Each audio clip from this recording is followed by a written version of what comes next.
both. We'll do neither. That's fine. And that is the sentiment of the conversation for the podcast today. I got that recorded right at the beginning. Love it. Love it. So everyone listening, I'm here today with Matt Vickers, mate of mine, good coach. Surname right, mate, for a start. It's Vickery, not Vickers.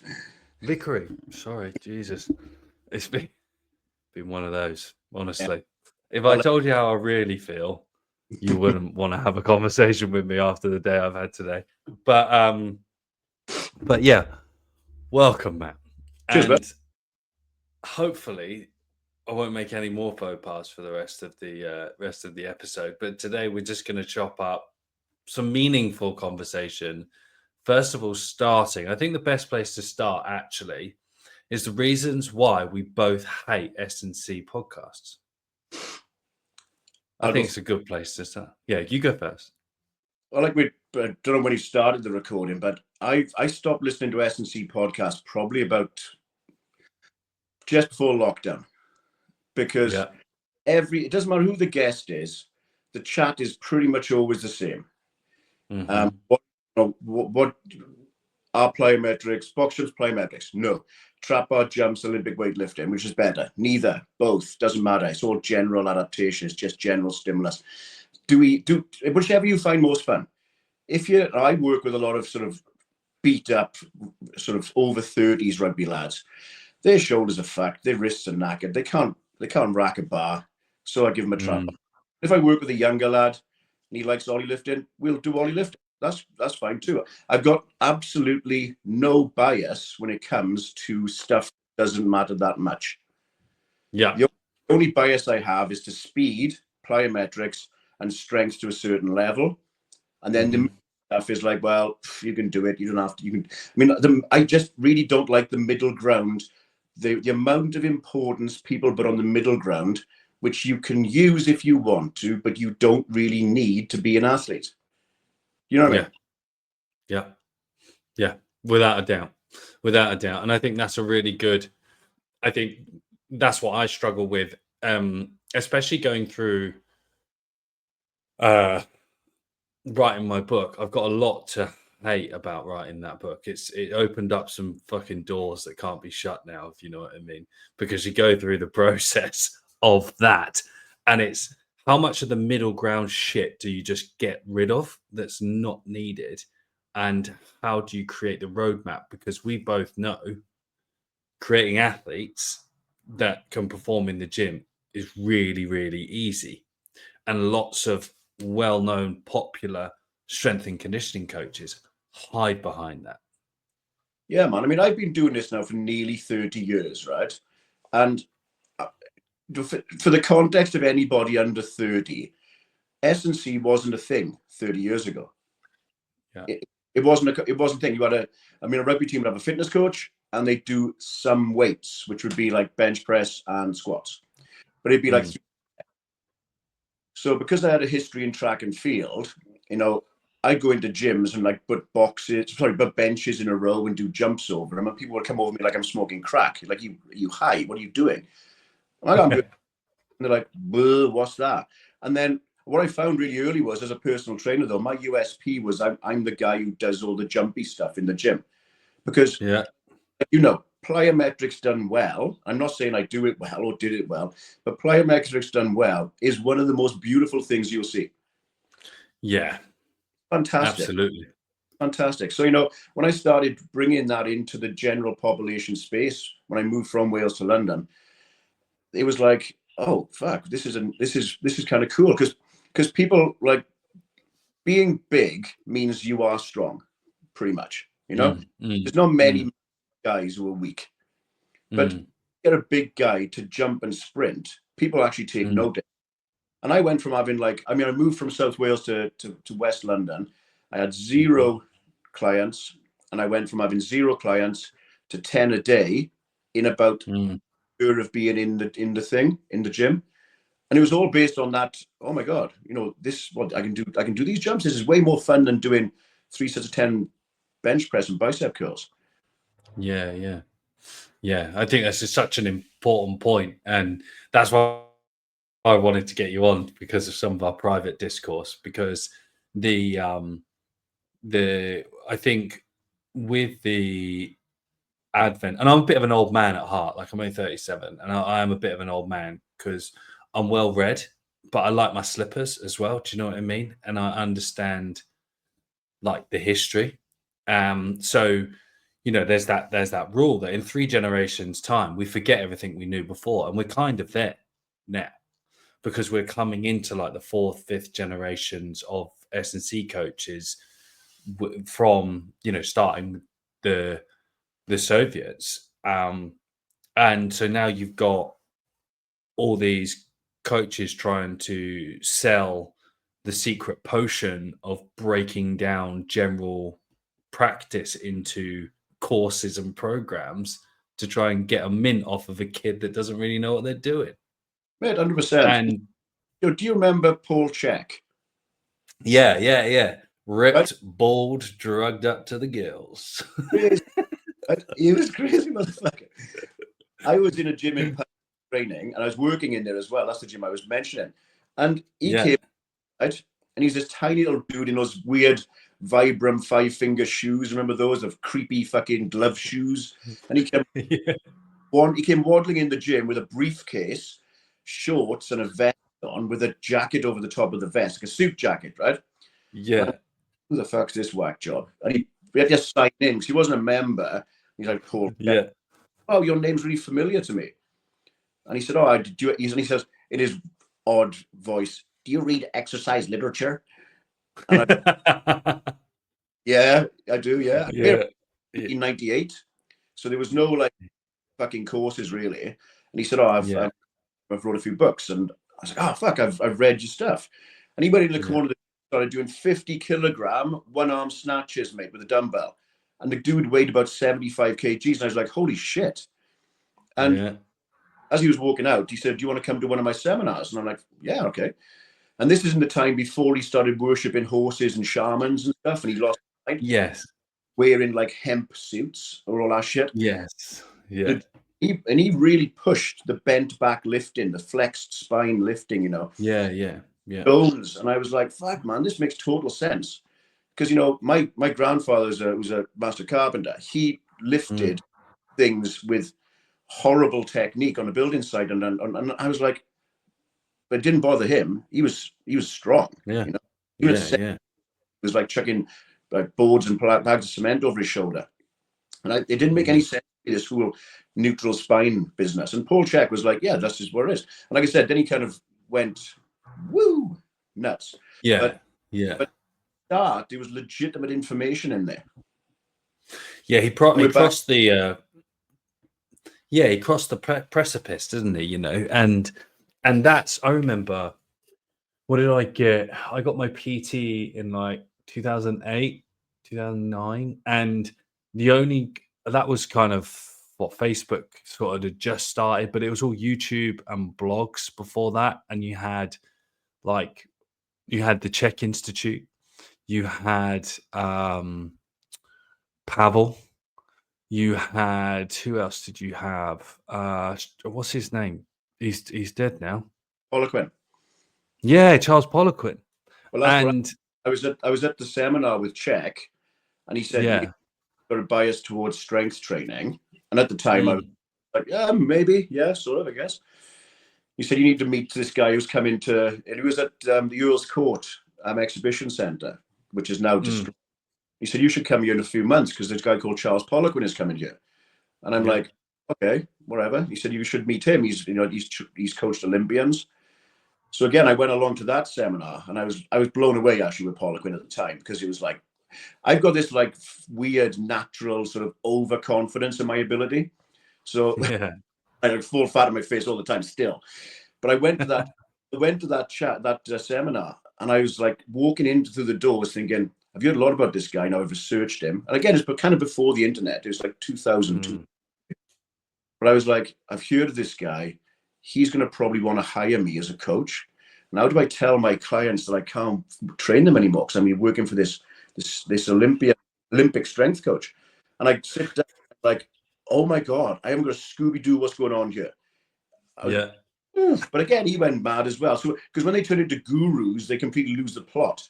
And then he started Yeah. doing earlobe manipulations, and your humerus to an extra 120 degrees of flexion, and he went mad as well. Yeah. They go he was super smart, like really like I guess with a lot of those patterns and with those two, it's when people explore something to such a degree that it stops becoming an academic pursuit, doesn't it? It then starts becoming like spiritual and a different level of investigation. And so notably, like all of them end up going back towards like Chinese medicine, don't they? Yep, straight And they into the try needling, and that is doesn't. I mean, for me, I mean, placebo is the greatest drug in the world, and yeah. best anybody who wants to go and get the acupuncture and they feel better for it. But I've multiple injuries through rugby and martial arts and whatever it is, and I used to go to an osteopath like frequently to get my neck clicked, cracked. Yeah. And then I realized that actually this was a little bullshit. I don't need. I need to educate myself and fix myself, which is what I do. Yeah. And that's the thing. I mean, I had acupuncture for like 6 months, and the club I was working with, they'd pay for the acupuncture, and this dude would just rock up, bunch of needles, chuck them in me. He said, "You feel better?" I'm like, "Yeah, cool." Yeah. Like I said, sure some people get a lot of benefit from it, and that's brilliant. If it makes you feel better, play on. But for me, it was just, and a lot of these things are. Yeah, and I think I do think it's really interesting because you have the kind of real binary way of looking at things, and then you have the sort of esoteric way of trying to understand things, and that's where we have to put binary structures around these things to try and make sense of them, but they don't make sense. That's why they just are, and like I'm a massive fan of like stretching and yoga and meditation and all those sorts of things. And and I think with a lot of those things, definitely like if you're getting multiple manipulations and just getting jabbed up every week, then it's just symptom treating, isn't it? You need to fix our bodies, as it were. But it's like it's I always think of it as like comedy. No one can actually describe what humor is, but it's funny. Yeah. So it's like if something like that works, it just works for you in your own place, in your own time. And I think, with like RPR for some, like I got the Douglas Hill stuff back in the day, and it was just like, well, yeah, it kind of makes sense, but that would just happen anyway. That kind of, is proprioception. It's, neuromuscular feedback. And I was on the couch with someone not that long ago getting stretched out. And he was like, "Oh, you feel that in there?" And he was like, an insertion. He was like, "Well, if we can, fuck it, we'll stretch this out. And guess what? It'll be sore the other side. It'll move to the other side." And he just held me in a Thomas stretch for 2 minutes. And then it was sore the other side. Of course, it was fucking sore because you've just been compressing my hip for 2 minutes. But it's solid. Of course, manipulate structure. Yeah. Because the tissue will be manipulated. I mean, that's the fundamental problem with any modality, is that I mean, when Kelly Starrett came out with his Supple Leopard book, I bought that. I actually thought it was brilliant. I got a lot of, and actually that kind of sided with me dumping the chiros and the osteos and in favor of fixing myself. And I joined this gym in Wimbledon, and it was a performance gym. And I went in, I was like 95 kilograms, right? And I'd broken 2 ribs, I'd ruptured a bicep, I'd torn a hamstring, and I was battered. I was in a right state, And I joined the gym. I just did all the Kelly Starrett stuff, the kettlebell smashing into into the abs, you know, the psoas stretch, which is not really a psoas stretch, and the whole dislocation stuff with bands. I really bought into that. I'm like, I buy in 100%, and I've got ADHD. I buy in 100%, and then after a while, that's gone. Next, something else. Yeah. You know, but I bought into and it really helped me. But the guys at the gym were like, mate, your warm-ups are like 40 minutes and your training is 10 minutes. I said, like, that's all I do right now. And I went from 93, I think about 93 kilograms actually, to 110 in about 3 months. Because I started lifting again. I started eating again. And at the time I was powerlifting, and I just, and they all thought I was on juice because, you know, I just went massive very quickly. Yeah. No, I'm just going back to my potential. And, you know, I like things like that. And I did the point I was getting to with the 2 minutes is the 2-minute squat sit. Yeah. Wow. That was legit. That made me feel brilliant afterwards, you know, and I still do that. I think the point is we get so absorbed with what's the best thing. The older you, more you just take a bit from there. I still use a little bit of Paul Check stuff like the rounded back. I still use a favorite Hologwin stuff like the German volume training that he advocated and stuff. I occasionally, well, it's got his place. I still use like a lot of the West Side Barbell stuff. I use a ton of that. You know, and I use a bit of Kelly Starrett stuff, and because people throw the S&C, right, is without doubt the biggest industry for throwing the baby out with the bathwater. You know, we get this thing, foam rolling is a waste of time. Just need 9 hours sleep. Bang, throw your foam roller out. And who gets fucking 9 hours sleep as a grown up, mate? Come on. Those kids, year olds, oh, just get 9 hours sleep. 9 hours sleep? Who the fuck does that? You've got a job or a girlfriend or a wife or a kid? Shut up. You know, foam rollers, guns, they got their place. Are they the cool thing? No. But I like 1%ers, and I like stretching, foam rolling. I like massage guns. I like supplements, and they're all 1%ers. You get 21%ers, mate, and that's a big deal. Yeah. No, you're bang on, and as you like, the industry as a whole is and do you know the thing, like, coaches have a really weird temperament, and you know, me included as well. And I try really hard to not do this because of the amount of coaches I've helped and worked with over the years. Is they're terrible at following instructions. They get distracted super easy and actually can't follow a process. So, like, if you've got someone like steering the ship that can't do that, then what fucking hope has the ship got? You know, and I saw something on, it was one of Pacey's, the Sportsmith, you know, the article things that they did. I just saw something flash up, and someone had been like, recovery modalities, don't go in for recovery, just sleep. And it was like, fuck me. Great idea. Idea. Like, is that logic? Is that it? You know? And I've got a beef with Pacey because he's ginger and I'm ginger. We both got a podcast, so we can't be friends. So, my mate is a rugby coach in Australia, and he coaches like high level. I won't mention his name, but he had a policy when we were playing together in Wimbledon. He had a policy of only one red nut. You'd have mate, otherwise you're with like 10 points to the opposition. Just no.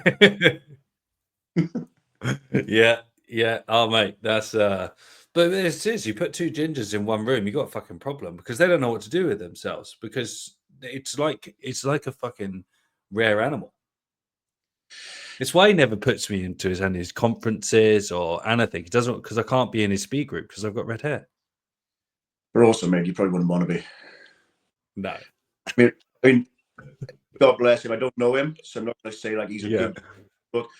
But I listened to his podcast 3 times, and I think he asked the same questions 3 times to 3 different people. I'm like, fuck.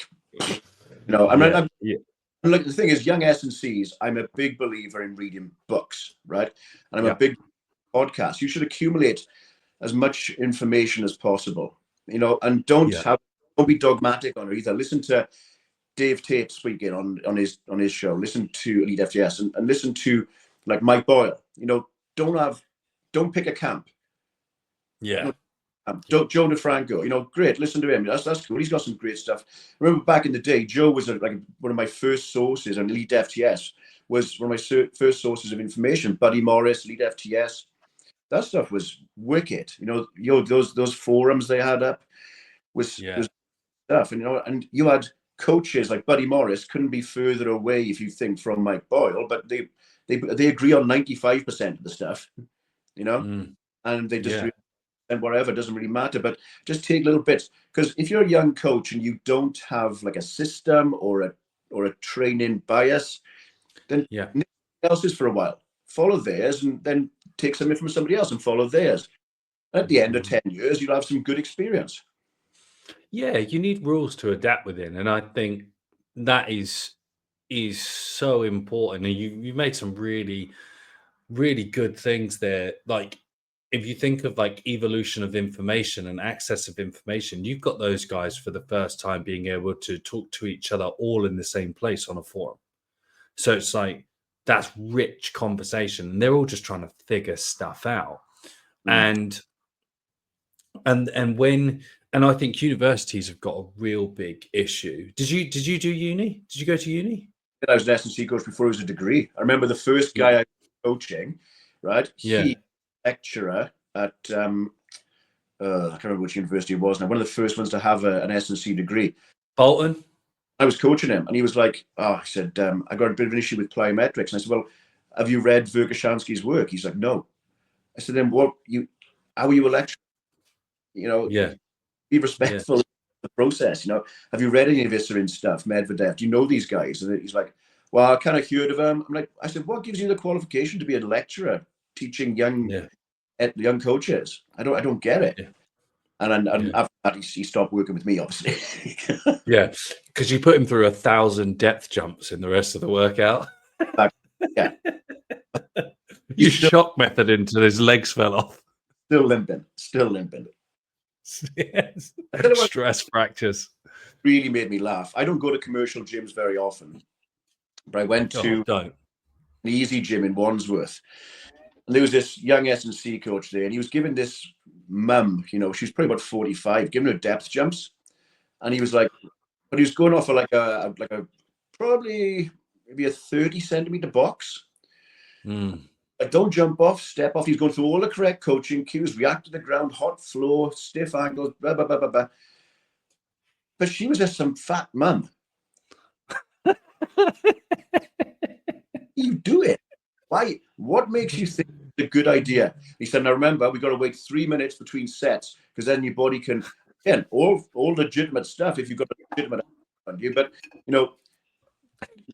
Sheila from accounts just wanted to do some fucking treadmill probably, and maybe some squats. But the real flex, this lad was really flexing on it. He was like saying it loud for everybody to hear that he knew. He started quoting dynamic correspondence. No. I don't fucking care. He probably had his UKSCA certificate pinned to his back like an athletics label. But that's the other thing. I did a course with I did the Czech course. I did the Poliquin's PICP course, and after that, I got involved with Altis and sort of like did a lot of their stuff back and forth. Before they were called something else at that point, World Athletics Center. Yeah, I went out in 2013. Ah, sick. Yeah. But I did. And I thought, oh well, this is probably about 2011. And UKSCA were doing a thing, and they said, do you want to come along for a workshop? And I assumed it was going to be like this really groundbreaking new vocational qualification for lads who didn't want to go to uni. And I'm like, this is brilliant. And I get there, it was fucking awful. It was just terrible. It was really bad. And and again, I don't know anything about them anymore, if they're still in existence, if they're doing stuff. But anytime someone used to say to me, I got UKSCA, I was like, that's great. What do you know about sprinting? But I know to clean. I can power clean. Okay. No, I'm in complete agreement with you. Like, and this is where like the education side of things for our industry is so it's done so poorly that it's quite scary. Like I'm dyslexic. I went, I had read um I had a copy of Special Strength before I went to uni. And so it was just all about my own, I was digging out those forums and, Yeah. all those sorts of things, like very self-directed learning for my own training, really. And you like the pipeline, as it were, to produce good coaches, it's so flawed because it's to produce academics. So they don't actually treat strength and conditioning as a vocational qualification, which it should be. And I piped up online about this recently because I spoke to another young coach. I feel sorry for these guys coming through because, like, hand on heart, I was like, I was like, you've got fucking no hope, mate. Like, you have no fucking hope. If you think, 10 years ago the salaries were still the same, what do you think you're gonna fucking? What are you gonna do? Like, how are you gonna do this? And you're just gonna walk into a prem club sort of thing? And then I had every Tom, Dick, and Harry going after me, going, "Well, it's this, and we're governed by Simsa, and we're all this." And it's like, no, shut the fuck up, get your boots on the ground, and actually learn to talk to people. Yep. Because half of them don't know how to communicate either, do they? So there used to be sorry, I got hiccups. It's boiled too much water. There was a girl, S&C coach, used to work in active in Wandsworth, and I used to train there. And she's a very nice person, right? And she's in wicked shape. She jacked as fuck, looked the part. She's a legitimate athlete herself. Ollie lifter. She was brought up in Hungary, right? And Yeah. Hungary, PE, right? Physical education. You taught Vergashansky's work. You taught Unreal. it's part of the educational system in Hungary because still in the Eastern Bloc sort of thing. So she learned all this stuff at school, and then she came over here and did a degree, and she did a master's degree. And speaking to her, the conversation I used to have with her were brilliant. She was just such a wonderful font of knowledge, but she couldn't be dirty, right? She was terrible.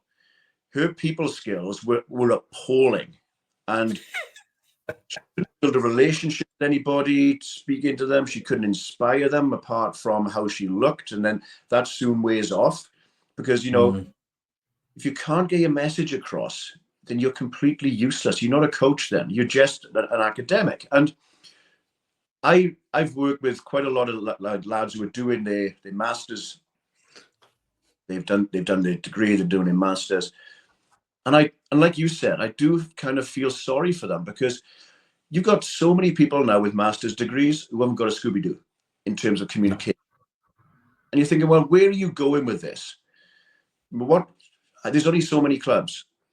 And then using rugby as the example, when you've got 10 in the Prem, you're not going to get in there probably. So you're going to go into the chat and you're going to get paid nothing. And what are you going to do then? What's your plan? Because there's actually a young S&C coach who's just done her masters, who lives 3 doors down from me here. Yeah. And her dad came across. We said, "Could you offer some? She follows you on the gram. She listened to your podcast. Could you offer her some advice?" And I'm just like, "Yeah, of course, no problem." Because the problem is, you see, Matt, she doesn't want to work with Karens. She just wants to work with athletes. And I'm like, working with athletes is pretty fucking easy. It doesn't require any coaching ability to work with high level athletes. I've worked with professionals, I've worked with internationals, and they don't require, they don't require a lot of coaching. A few little tools, and they'll figure it out for themselves most of it. But Karen, who just wants to be a bit more athletic, that requires legitimate coaching competency and communication skills. And that person will benefit so much more from your work as a good coach than the professional will, because he'll get there anyway. I hate it when S&Cs take credit for their athletes. Oh, he and I did this, this, and this. I'm like, mate, he's a fucking genetic freak. He's a animal. Either got there with or with. It's just got nothing to do with you. your program was just a little viaduct to get into the professional arena. And that's a frustrating thing when you see youngsters thinking, well, I want to get into pro sport. And you're like, well, it's great, but you're not going to make much money. And if you do get, if you get a job there, and like we said off air just now, the first guy to be sacked is the S&C, and the new have his own backroom staff. He won't want you there. So then, so like I haven't worked for anybody as in worked for them since 2001. Who was that last? What's that? Sorry. What was the last organization you worked with properly? No, it was just in a gym. I didn't. Oh, okay. And then I work with individuals from clubs. Yeah. Because, I tell you what, the last organization I worked for was Chelsea, right? Yeah. I know fuck all about soccer. I got no interest in it at all. You know, in Wales, you know, if you play soccer, it's because you can't play rugby, so you go and bless it. But yeah, I mean, like I went to Chelsea and I had an interview, and a mate, you know, it's like a mate of mine knew a mate of his, and he got me in the door. Sat down with the backroom staff there. I didn't know any of them. Never been to Stamford before. And this was 2000 actually, and they said, look, we really want to, because S&C was just coming in a little bit. You know, Man United had got someone from Wigan Rugby League in as an S&C coach for them. It was. But then Chelsea were following suit, and they wanted a small staff of people to work with them. And they said, you know, well, you'll be working with pro athletes. And I'm like, yes, this is what I want to do. And they said, but the hours are going to be tough. He said, you're going to be on call. He said, but when you come in, you're going to work, I think he said 4 hours. And I said, okay, cool, I'm going to work 4 hours. I said, working 4 hours with professional athletes. I said, how many times a week? Well, twice. I said, okay. I said, but remember, you're on call. He said, well, when we feel like doing it, we'll ring you and you come in. I'm like, okay, so what about the individuals I work with at the moment? And they were like, oh, well, you can't work with individuals if you're working for the club. I'm like, pretty fucking boring. I said, okay, how much is it? And I'm not lying now, Sam, right? I'm not, because people say that. I'm not lying. I'm honestly not. Yeah. $9,000 a year. Fuck yeah, now. Yeah. And I burst out laughing. Yeah. The lad who was with me, I can't remember his name now. He's like, Vix, shut up. I was like, are you having a laugh? I said, mate, I see 10 clients a day. Week. I said, I'm making bloody good money in London as an athletic PT. You know, I'm the guy who people are coming to. I said, why the hell would I come here? He goes, oh, there's a huge ceiling here. I said, is there $100,000 ceiling? Yeah. No. I mean, there's.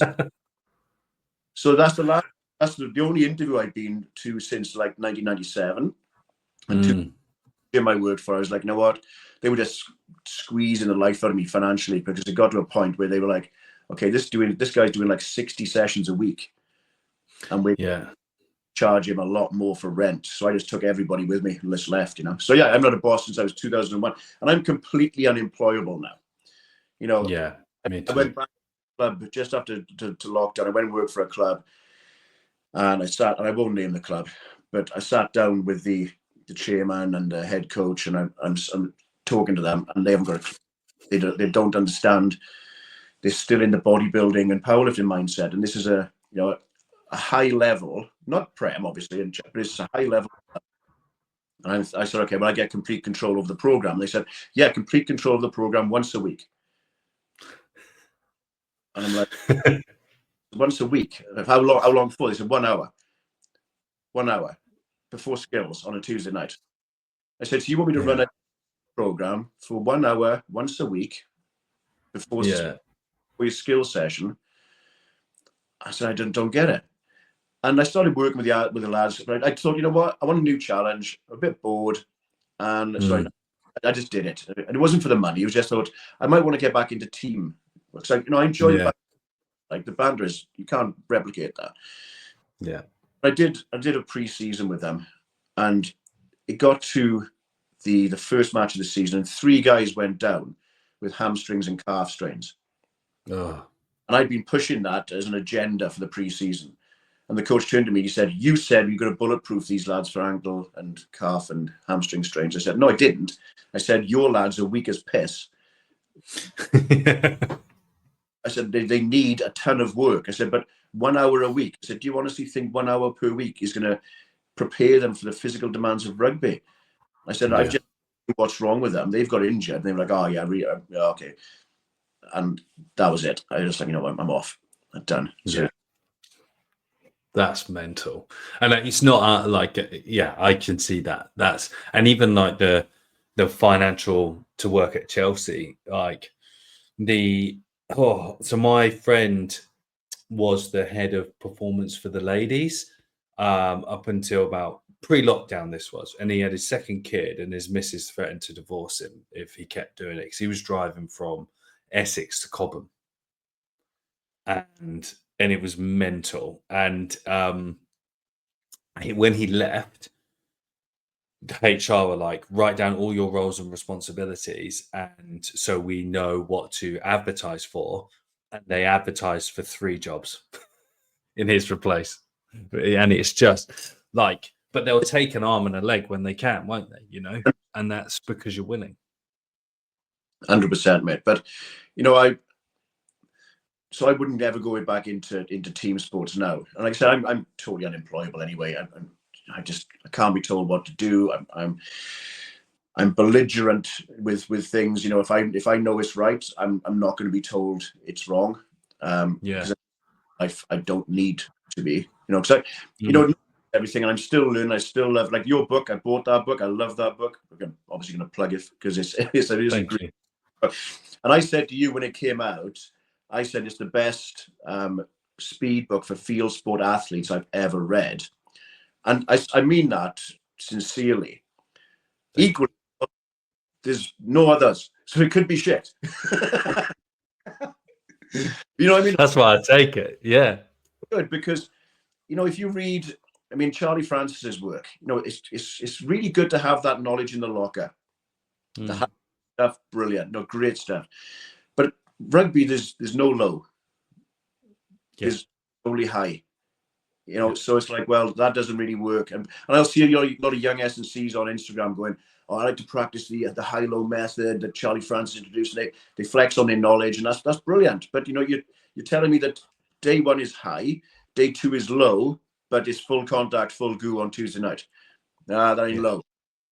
And Wednesday, that's high. And that's high, so that's okay. And then Thursday we'll do speed because that's low. Yeah. And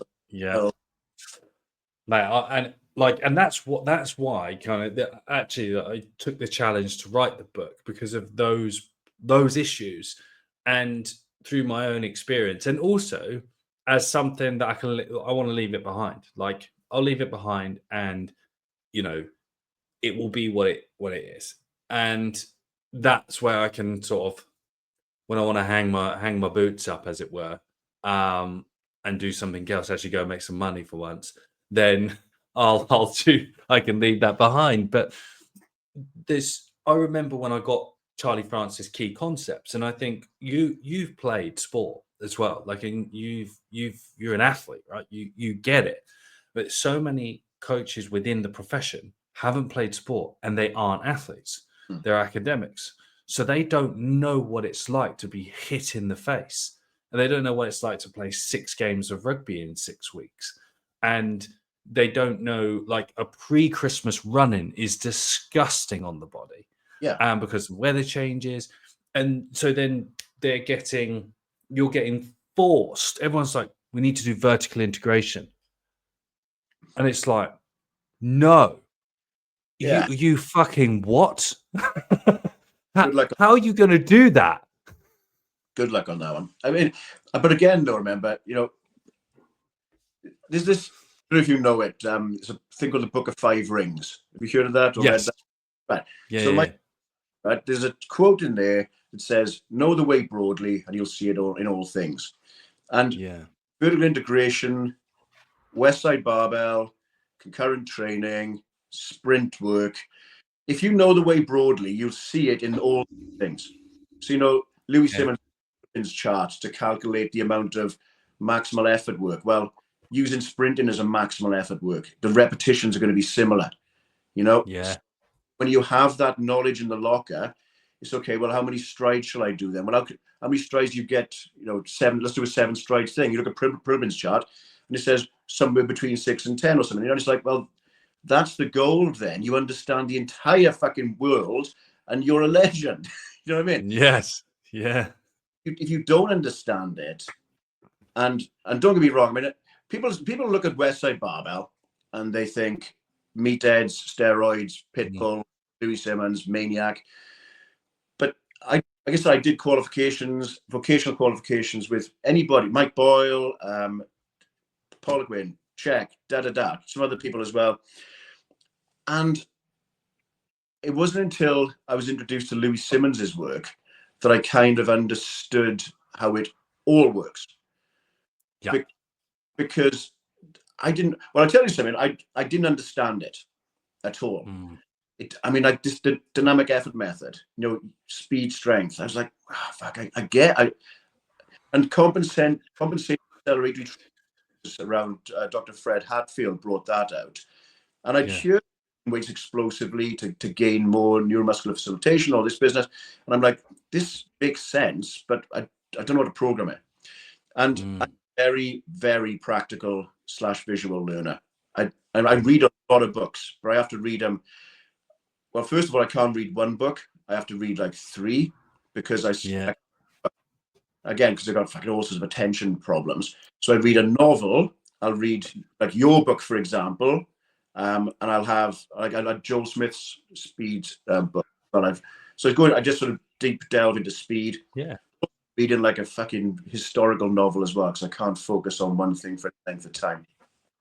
But you know, I just didn't get it. I'm reading the text. I got sent via fax from an American mate of mine. He sent me the Westside Barbell Methods, but before Louis had printed it as a book, so I've still got it. It's just fax pieces of paper, one side faxed over, circa 2003, maybe 2002. Wow. And print it off at the local one stop, I bet. Yeah, right. This lad, because he went to Westside and then he came. Yeah. Said, this was, you know, it's sick. It's amazing. And I'm like, I just don't get it. He said, ring him. And I was like, and say what? He said, just say you're interested. He said, he's a maniac. He'll definitely speak to you. I was like, definitely will. Okay, fuck it. So I rang directory inquiries. I got the number of Westside Barbell Gym. I rang the number, and his missus answered the phone because it wasn't his. It wasn't his gym. Right? God, his house. And I'm like, this is awkward now. And I said, can I speak to Mr. Simmons, please? And she said, he's not in. And I thought, oh yeah, of course. I said, okay, well, look, I said, I'm just ringing to ask him a few questions about his book. I said, under his systems, but I said, I'll pay for his time. If she goes, oh, you'll be home at 7. I was like, okay. So I rang up. Hello? I was like, oh, is that Mr. Simmons? He goes, who's this? I said, oh, my name is Matt. I said, I'm a coach. I said, I'm really interested. I just read your book of methods. He goes, how the fuck do you get that? And I was like, oh, because a friend of mine, he printed some sheets that you gave to somebody else. And I said, and he gave it and showed it to me. He goes, what don't you understand? And I said, well, he goes, well, come on over. Because I told him I was ringing from London. Yeah. I went, well, I can't come on over. I'm in London. He goes, well, that's not fucking far away. And of course, I didn't know there was a London in Ohio, which is And I was like, it's quite a long flight, Mr. Simmons. And he said, are you in London, England? I said, yeah. He goes, am I paying for this fucking call? Anyway, so I've got my notepad. I'm just like fucking writing down shit. And he's just banging on. We had a 20-minute conversation, mate. And I said, no, obviously I'll send you money for there. He goes, no, not necessary. Bye. And just put the phone down. Wow. Like, that's awesome. And the thing is, right, he had a load of VHS videos. Yeah. And because we had this conversation about him, he went and shipped them in from the States, and they're available on YouTube now. Actually, they're just there for free, but we had to pay for them, and it was just brilliant, man. It was so interesting. But what he made me understand was that it's only got a little bit to do with powerlifting. Yes. It's got performance and speed, strength, and strength, speed, and explosive power, and you can use them for any sport. And I'm not saying people should definitely always use that system for their sport, but you can take the bits out of it from the Russian he got them from. Yeah. And I think it's awesome because, you know, why wouldn't you, if we know and readily accept that like maximal strength is a general requirement for most field sports, right? Well, why wouldn't you just want to get there as quick as possible? And it's like, and then you kind of get missold. Well, this is how you beat a plateau. No, for field sports, you don't beat a plateau until the next year. You've reached your maximal training or potential within that window. You know, shut the fuck up and specialize. Get on with the next piece. Yeah. But as we go up, you know, people get scared because they've not read the fucking books. But that's the other thing as well. You know, I got a ton of books behind me, which I'll go back and forth. You know, Super Training is a horrible read, but you know, if you can just highlight back and dip in and dip out. And I'm one of those few wankers who's read Super Training front to back, and I've done it again because I didn't understand it the first time, and I've just highlighted the bits then.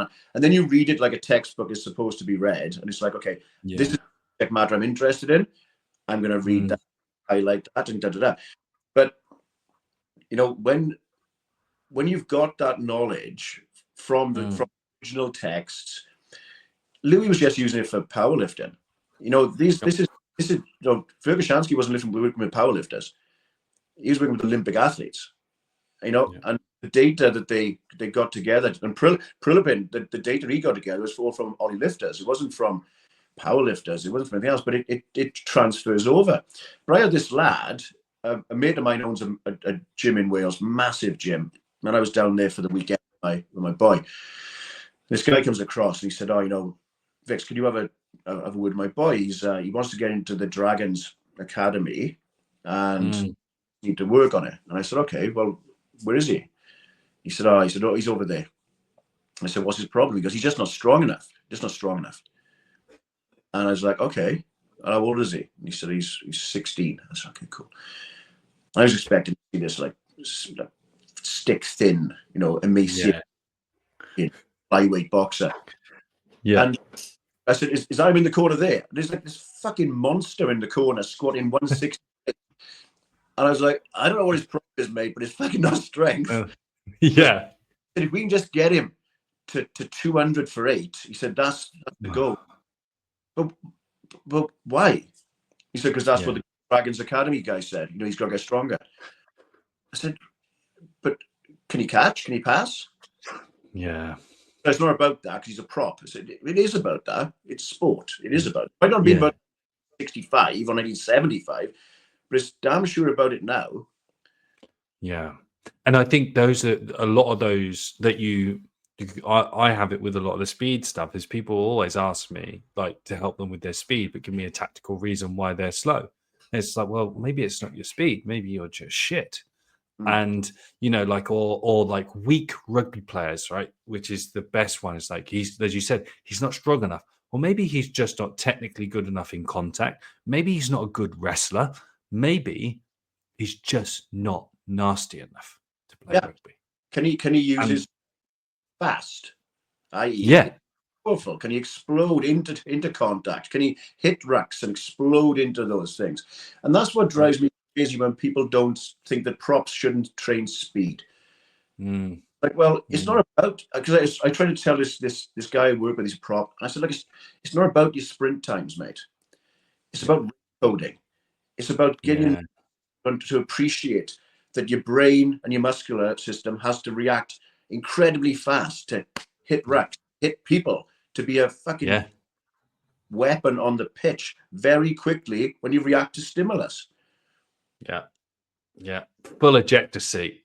We love it when someone gets absolutely arseholed out the back of a breakdown.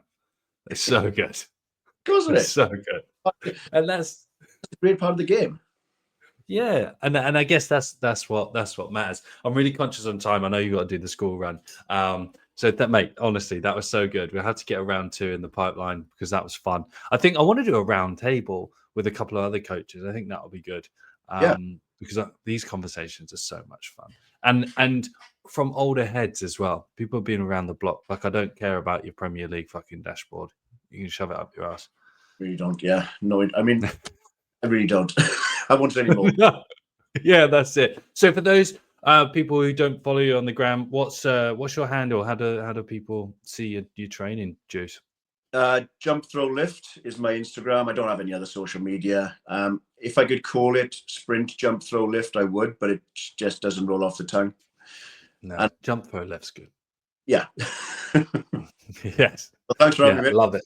No, thank you, man. I appreciate it. And everyone who's listening, send this to someone who needs a reality check. Send it to someone aspiring. Send it to some person who just needs, I don't know, a bit of sense of humor on the way to work. But for now, stay tuned for the next episode of the Sam Portland podcast. And I don't have a fucking clue who's on because I've not asked them yet.